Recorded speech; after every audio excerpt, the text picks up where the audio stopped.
অপেক্ষা ছিল মুহূর্তটি। নোবেল শান্তি পুরস্কার পাচ্ছেন কে? টান টান উত্তেজনার শেষে নরওয়ে থেকে ঘোষণা হয়েছে প্রাপকের নাম।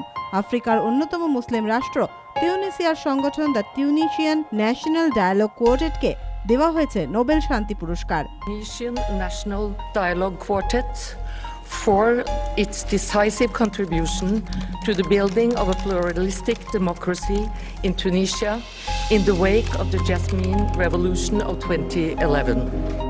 অসলো থেকে নোবেল শান্তি পুরস্কার বিজেতার নাম ছড়িয়ে পড়তেই বিশ্বজোড়া আলোড়ন। তিউনিসিয়ার ন্যাশনাল ডায়ালগ কোয়ার্টেট এমন সংগঠন যারা গণতন্ত্র প্রতিষ্ঠার জন্য অবদান রেখেছে। 2011 সালে তিউনিসিয়া দীর্ঘদিনের শাসক জিনে আল আবেদিন বেন আলীর দুর্নীতির বিরুদ্ধে প্রবল গণবিক্ষোভ সংগঠিত হয়। বিক্ষোভের জেরে সরকারের পতন হয়, বেন আলী দেশ ছেড়ে চলে যান। দুনিয়া কাঁপানো সেই ঘটনা তিউনিসিয়ায় জেসমিন বিপ্লব বলে পরিচিত।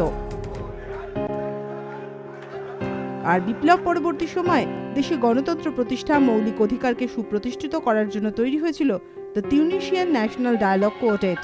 সংগঠনের সেই ভূমিকার জন্যই নোবেল শান্তিতে ভূষিত করা হয়েছে। ব্যুরো রিপোর্ট, ওঙ্কার, অনলি ট্রুথ।